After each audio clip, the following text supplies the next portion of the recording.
ನಿರಂತರ ಇಳಿಕೆಯ ಬಳಿಕ ಬಂಗಾರ ಬೆಳ್ಳಿ ರೇಟ್ ಸ್ವಲ್ಪ ಏರಿಕೆ ಆಗಿದೆ. ಸಿಲ್ವರ್ ದರದಲ್ಲಿ ಬೆಳಗ್ಗೆಯಿಂದ ಕೂಡ 7,000 ರೂಪಾಯಿ ಜಂಪ್ ಆಗಿರುವಂತದ್ದು 2,45,000 ರೂಪಾಯಿ ತಲುಪಿದೆ ಕೆಜಿ ಬೆಳ್ಳಿ ಬೆಲೆ. ಕಳೆದ ಕೆಲ ದಿನಗಳಿಂದ ನಿರಂತರವಾಗಿ ಇಳಿಕೆ ಆಗ್ತಾ ಇತ್ತು. ಬಟ್ ಇದೀಗ ಬೆಳ್ಳಿ ರೇಟ್ ಸ್ವಲ್ಪ ಏರಿಕೆ ಆಗಿದೆ. ನಿರಂತರ ಇಳಿಕೆಯ ಬಳಿಕ ಬಂಗಾರ ಬೆಳ್ಳಿ ಎರಡೂ ಕೂಡ ಸಿಲ್ವರ್ ದರದಲ್ಲಿ ಬೆಳಗ್ಗೆಯಿಂದ 7,000 ರೂಪಾಯಿ ಜಂಪ್ ಆಗಿರುವಂತದ್ದು. ಕ್ರಾಶ್ ಆಗ್ತಾನೆ ಇದೆ ಬೆಳ್ಳಿ ದರ ಅಂತೂ 2,45,000 ರೂಪಾಯಿ ತಲುಪಿದೆ ಇದೀಗ ಕೆಜಿ ಬೆಳ್ಳಿಯ ಬೆಲೆ. ಕೆಲ ದಿನಗಳಿಂದ ನಿರಂತರವಾಗಿ ಇಳಿಕೆ ಕಾಣ್ತಾ ಇರುವಂಥದ್ದು. 10 ಗ್ರಾಂ ಚಿನ್ನದ ಬೆಲೆ ಎಷ್ಟು ವ್ಯತ್ಯಾಸವನ್ನ ಕಾಣ್ತಾ ಇದೆ.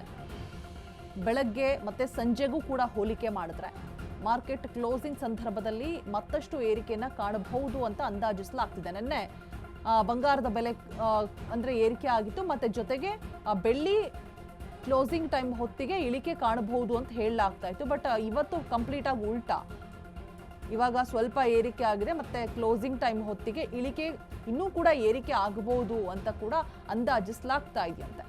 ಸಿಲ್ವರ್ ದರದಲ್ಲಿ ಬೆಳಗ್ಗೆಯಿಂದ 7,000 ರೂಪಾಯಿ ಜಂಪ್ ಆಗಿರುವಂಥದ್ದು 2,45,000 ರೂಪಾಯಿ ತಲುಪಿದೆ ಇದೀಗ ಕೆಜಿ ಬೆಳ್ಳಿಯ ಬೆಲೆ. ಕೆಲ ದಿನಗಳಿಂದ ನಿರಂತರವಾಗಿ ಇಳಿಕೆ ಆಗ್ತಾ ಇದೆ ಬೆಳ್ಳಿ ಮಾತ್ರ, ಸಿಲ್ವರ್ ಮಾತ್ರ ಏರಿಕೆ ಆಗ್ತಾ ಇಲ್ಲ. ಗೋಲ್ಡ್ ರೇಟಲ್ಲೂ ಕೂಡ ಜಂಪ್ ಆಗಿರುವಂಥದ್ದು. 10 ಗ್ರಾಂ ಚಿನ್ನದ ಬೆಲೆ 1,56,000 ರೂಪಾಯಿ ಇದೆ. ಬೆಳಗ್ಗೆಯಿಂದ 1,000 ರೂಪಾಯಿ ಏರಿಕೆಯನ್ನ ಕಂಡಿರುವಂಥದ್ದು ಗೋಲ್ಡ್. ಮಾರ್ಕೆಟ್ ಕ್ಲೋಸಿಂಗ್ ಸಂದರ್ಭದಲ್ಲೂ ಕೂಡ ಬಂಗಾರ ಬೆಳ್ಳಿ ಮತ್ತಷ್ಟು ಏರಿಕೆಯನ್ನ ಕಾಣಬಹುದು ಅಂತ ಕೂಡ ಹೇಳಲಾಗ್ತಾ ಇದೆ. ಸೊ ಹೂಡಿಕೆದಾರರಿಗೆ ಒಂದಷ್ಟು ಗೊಂದಲಗಳು ಎದುರಾಗೋದಂತೂ ಪಕ್ಕ. ಬಿಕಾಸ್ ಹೂಡಿಕೆ ಮಾಡಿದ್ದು ಲಾಭಕ್ಕೋಸ್ಕರ ಮಾಡಿರ್ತಾರೆ. ಈ ರೀತಿಯಾಗಿ ಬೆಳ್ಳಿ ಮತ್ತು ಬಂಗಾರ ಎರಡೂ ಕೂಡ ಕ್ರಾಶ್ ಆಗೋದ್ರಿಂದ ಒಂದು ಸ್ವಲ್ಪ ಗೊಂದಲಗಳು ಉಂಟಾಗುತ್ತೆ, ಸಮಸ್ಯೆಗಳನ್ನು ಫೇಸ್ ಮಾಡುವಂತಹ ಸವಾಲುಗಳು ಕೂಡ ಎದುರಾಗುತ್ತೆ. ಬಟ್ ಈ ಜಾಗತಿಕ ಮಾರುಕಟ್ಟೆಯಲ್ಲಿ ಹೇಗೆ ಬೆಲೆ ಇರುತ್ತೆ, ಅಲ್ಲಿ ಏರಿಳಿತಗಳು ಹೇಗಿರುತ್ತೆ, ಅದಕ್ಕೆ ತಕ್ಕನಾಗಿ ಇಲ್ಲೂ ಕೂಡ ಅಲ್ಲಿ ಇನ್ಕ್ರೀಸ್ ಆದರೆ ಇಲ್ಲೂ ಕೂಡ ಅದರ ಎಫೆಕ್ಟ್ ತಟ್ಟತ್ತೆ.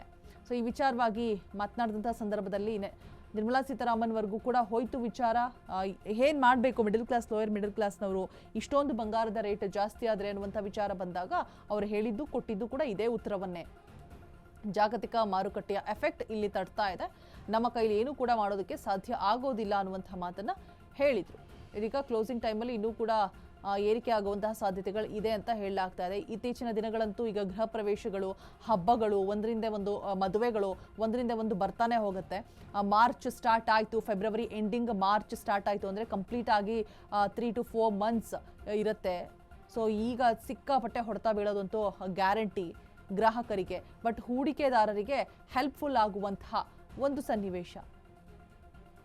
ಮತ್ತೆ ಯಾಕಾಗಿ ಏರಿಕೆ ಆಗ್ತಾ ಇದೆ, ಆಮದು ವಿಚಾರವಾಗಿರ್ಬೋದು, ಮತ್ತೆ ಡಾಲರ್ಸ್ಗಳ ವಿಚಾರವನ್ನ ತೆಗೆದುಕೊಂಡಂತಹ ಸಂದರ್ಭದಲ್ಲಿ ಆಗಿರ್ಬೋದು, ಕಂಪೇರ್ ಮಾಡಿದಾಗ ಆಗಿರ್ಬೋದು, ಬೆಟರ್ ಅಂತ ಹೇಳಿದ್ರೆ ಈಗಿಂದಾನೇ ಇನ್ನೂ ಕೂಡ ಏರಿಕೆ ಆಗೋಷ್ಟರಲ್ಲೇ ನಾವೊಂದಷ್ಟು ಪ್ಲಾನಿಂಗ್ಸನ್ನು ಅಥವಾ ಒಂದಷ್ಟು ಎಲ್ಲೆಲ್ಲ ಬಂಗಾರಕ್ಕೆ ಇನ್ವೆಸ್ಟ್ ಮಾಡಬಹುದು, ಹೇಗೆ ಇನ್ವೆಸ್ಟ್ಮೆಂಟ್ ಮಾಡಿದ್ರೆ ಸೂಕ್ತ ಆಗಿರುತ್ತೆ, ಅತಿಯಾದ ಕಮ್ಮಿ ಬಜೆಟ್ನಲ್ಲಿ ಇನ್ವೆಸ್ಟನ್ನು ಆರಂಭ ಮಾಡಿ ಹೇಗೆ ಲಾಭವನ್ನು ಗಳಿಸಬಹುದು, ಇದೆಲ್ಲವನ್ನು ಕೂಡ ಗಮನದಲ್ಲಿಡ್ಕೊಂಡು ಈಗಿಂದನೇ ನಾವು ಒಂದಷ್ಟು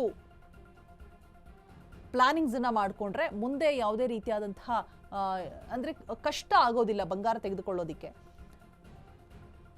ಸೊ ಇದು ಭೂಮಿ ಮತ್ತು ಬಂಗಾರ ಎರಡು ಬೆಲೆ ಕೂಡ ಇವೆರಡಕ್ಕೂ ಏರೋದಷ್ಟೇ ಗೊತ್ತು, ಇಳಿಮುಖವನ್ನು ಕಾಣುವಂಥದ್ದು ಇತಿಹಾಸನೇ ಇಲ್ಲ. ಬಟ್ ಎಲ್ಲೋ ಒಂದು ದಿನ, ಎಲ್ಲೋ ಒಂದಷ್ಟು ಸಮಯಗಳ ಕಾಲ ಮಾತ್ರ ಇಳಿಕೆ ಆಗಬಹುದೇನೋ ಅಷ್ಟೇ. ಅದನ್ನು ಹೊರತುಪಡಿಸಿದ್ರೆ ಕಂಟಿನ್ಯೂಸ್ಲಿ ಏರ್ತಾನೆ ಇರುತ್ತೆ ರೇಟು. ಸೊ ಕಳೆದ ಕೆಲ ದಿನಗಳಿಂದ ಕ್ರಾಶ್ ಆಗ್ತಾನೆ ಇರುವಂಥದ್ದು. ಬಟ್ ಏರಿಕೆಯ ಗ್ರಾಫೇ ಜಾಸ್ತಿ ಇದೆ ನೋಡ್ತಾ ಹೋದರೆ.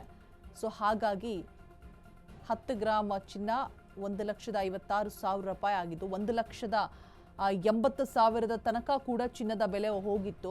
ಸೊ ಇವಾಗ ನಾವು ಏನು 24 ಕ್ಯಾರೆಟ್ ಡಿಮ್ಯಾಂಡ್ ಮಾಡ್ತಾ ಇದ್ವಿ ಈ ಹಿಂದೆ, ಸೊ ಆ ಡಿಮ್ಯಾಂಡ್ಗೆಲ್ಲ ಹೋಗೋದಕ್ಕೆ ಸಾಧ್ಯನೇ ಆಗೋದಿಲ್ಲ ಅನ್ಸುತ್ತೆ ಮಿಡಲ್ ಕ್ಲಾಸ್ ಪೀಪಲ್ಸ್ ಆಗಿರ್ಬೋದು.